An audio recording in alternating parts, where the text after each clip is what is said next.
Hi, this is Connor from the Grapevine, joined by Duncan from Los Pinos Ranch out of Pittsburgh, Texas, for our first virtual come and tasting.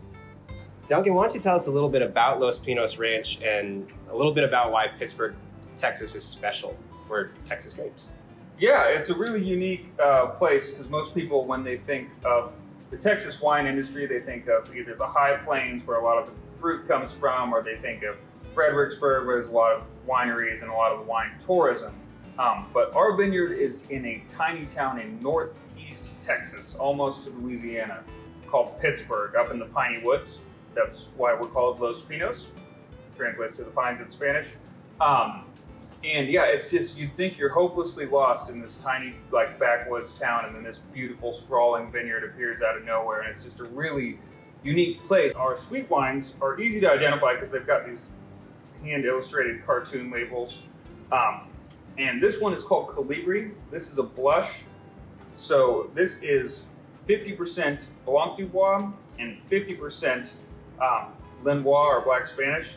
And this is an estate-grown wine. I've been doing a lot of these virtual tastings lately, and I always make a point to define that term. So estate-grown, it just means the people who made the wine also grow the grapes as well. So this is a blush wine, and you said it's on the sweeter side. How does it compare to something that's more kind of popular, like a Moscato, or a big one for locals here in town who like fruit wine, sweet fruit wine? How does this kind of compare to something that's on that sweeter end? So this is going to be definitely, it's going to have comparable residual sugar to a Moscato. And the nice thing about it, though, if you have a drier palate like me, it's also quite enjoyable for drier folks because Blanc du Bois has a ton of acidity in it. And really good sweet wines, the way you can tell if they're well made and if they're quality fruit, is there's going to be a lot of balance. The most classic example of that's German Riesling. Mm-hmm. It's sweet, but there's so much acidity that it cleans up the sweetness, so you don't get that syrupy kind of cloying feeling of overly sweet wine, which is kind of an indicator when wines are out of balance. So for me, this is right in the middle. And that acidity also, just like you think of other sweet beverages, you want in the summertime, lemonade, stuff like that, it is very refreshing. So for the Texas climate, where it's hot most of the year, it's quite in line. Yeah. All right, so walk me through what we're kind of experiencing on the nose and kind of as we drink it. Okay, so when I'm doing these, because they're for the general public and not wine nerds specifically like you and me, I try to be really general in my descriptions. Right. So the thing I get on the nose is a ton of red fruit. It smells like strawberries to me. Strawberries, raspberries. Yeah, I definitely get that. Mm-hmm. Nice kind of semi-sweet on the end of it. It doesn't smell so overpowering. Yeah, it doesn't. It smells fruity. It doesn't smell jammy. Yep. Yes. Yeah. Jammy's kind of one of those terms that I feel like tends to be overused. It's a little sweet, it's a little dark, it's a little bad, it's jammy, but it's not always. Yeah. Especially like when you're trained, jammy's supposed to be like a very specific thing that's, specific to warm climate grapes and stuff like that. But to me, this is just nice and fruity. The more you know. So you're picking up, it's definitely sweet, right? Absolutely. It's sweet on the tongue, but you notice on the finish, it doesn't have what I call the Robitussin thing, where it just slowly, creeps down your throat. Yeah. That's when you're drinking wines that are out of balance. No, that is something I can certainly say. Just upon the first taste, is incredibly balanced between like your fruity sugar. Mm-hmm. It's not, we can say it kind of compares to a Moscato, but it's toned back, like you said, like a Riesling. I really kind of Tell us about the Sangiovese grape and why is it? We see them a lot in Texas. There's a lot of wineries that do Sangiovese. Why is that? I guess that's a general question, but why? Yeah. I know this is a popular wine for you guys. No, it is. And there's a couple reasons. One, you're good at what you're passionate about. Our winemaker, Arnolfo Perez, loves Italian wine, and so Italian varietals. He really understands how they're supposed to taste, and can really hone in on that. Also, the other reason you see so much Sangiovese is really just practical farming. If everybody in America, when you think of wine, their taste normally gravitates towards the Napa Valley. I'm from California originally, and so when I was a kid, I thought that white wine was oaky, buttery Chardonnay, and that red wine was big, massive Cabernet Sauvignon. And that grows really great there, but that's a coastal climate. It's far north of where we are here, latitude-wise. Cabernet Sauvignon, its other home, where it grew up, is in Bordeaux, France, also a maritime climate with long, kind of more controlled temperatures, longer growing seasons, stuff like that. So here in Texas, where it's really hot, it makes a little more sense to grow things that grow in hotter regions. That's why you see Tempranillo everywhere, which is a Spanish grape. Italy is also south, so you see a lot of Sangiovese. It makes a little more sense for the soil and for the climate here to make fine wine across the board with those varietals. Not to say there's not really good Cabernet Sauvignon here. Absolutely. There is some fantastic ones. We make one of them. That's right. But it is just a little bit more cost effective and just makes a little more sense from a farming perspective to lean on those Italian and Spanish varietals.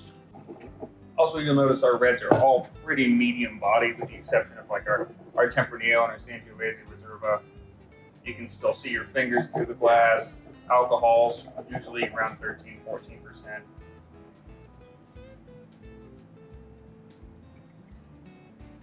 It's a wonderful nose. Big nose.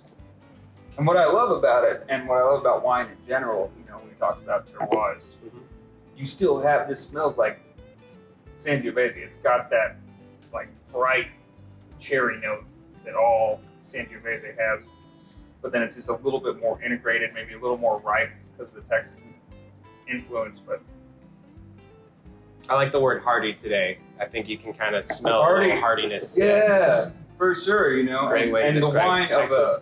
a region has to match the cuisine of a region. So Of like course. this, you're getting more into something that's going to pair with red meat. Yeah. Or something that can handle a little bit of spice. A little It's got, smoke, a little spice, absolutely. herbaceousness to it. It's extremely smooth. I mean, you get the really, really great fruit expressions on the finish, but like right as soon as you drink it, it's just hello and see you later. Like it's very good. Yeah. It doesn't stay too long, which is kind of as we were kind of talking about with the oak earlier. If you over oak it, you just kind of taste it all day. Mm-hmm. And this just kind of it's pronounced, but it doesn't linger, and that's something I definitely say is a strong suit with this one. Yeah. I would say you're dead on there. And the word I always come back to when I tasted through all our wines when I first started working for these guys was balance. He's really like with the sweet wines. He just really understands balance. It's like it's got a bunch of fruit up front, and it's got enough tannin to hold it up, but it's not so much tannin that it's like two drinking experiences. Yeah. I'm not a big fan of that when it's like, oh, that's nice and fruity, and then just wrings your tongue out like a sponge, Yeah. This just has enough tannin to kind of hold all the good like fruit components up, and then it's dry, but it's not exhausting. All right, so now we have. Ready for dessert? Yes, I am so ready for dessert, and this is one of the most interesting wines I've had the pleasure of serving and drinking myself. So why don't you tell us a little bit about that? Is this one. Besitos? That's a good way of putting it. I'll be a little more blunt just because I'm really good friends with the winemaker. I was prepared to not like this wine. I was ready to just hate it because I used to manage liquor stores and stuff, and like whenever anything is like chocolate flavored, it's usually bad. Head for the hills. It usually did not work. Bad's the wrong way. It didn't work with my palate. And so to have a chocolate infused dessert wine, I was like, oh dear. But I had already had a lot of other wine, and I knew this guy knew what he was doing, and I'm so blown away by what he's accomplished here. So this is infused, it's called Besitos de Chocolate, and it is infused with both chocolate and strawberry, and it's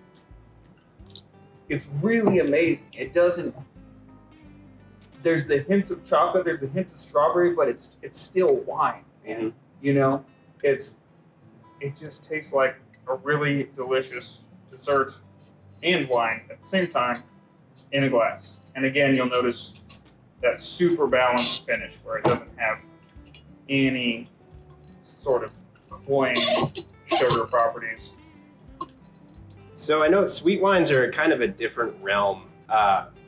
You have a lot of like non-vintage. You have a lot of what are the grapes in this one? It's just sweet. It tastes great. What do we know about this one? I know you know a lot about it, but what grapes, what varieties are used in the production of the Besitos? So this is another estate wine. This is our Black Spanish, which you'll see that a lot in Texas. Black Spanish, I don't want to get in trouble with any of my colleagues in the industry, but like it's argued about whether it can make fine red wine, Right. like dry red wine on its own or not. But what we do know is it's awesome for port. Messina hops ports, all Black Spanish, a lot of those are, and it's awesome for that dessert style. It can stand a little bit of residual sugar and still maintain some really lovely wine properties, beautiful colors. So that's kind of the grape side of it. And then as far as what he does to get the chocolate and strawberry in there and so balanced, he will not tell me. That is a secret. So, but it is worth you tasting for yourself. Yeah, right off the bat. I mean, it smells wonderful. Yeah. That's just kind of one of those things, sweet wine in Texas, especially in Gruene. I mean, we all love it. It's perfect when it's hot outside. You can walk around town with it. This just always does it with the chocolate. It's just, it's so different. It's kind of like on Valentine's Day when you have those chocolate covered cherries and strawberries. I mean, it almost tastes like that in a glass. It really does. Really, it tastes like a chocolate covered strawberry, but it's, I keep saying balanced. It's like, it's still kind of dry. It stays on your tongue, it's just really.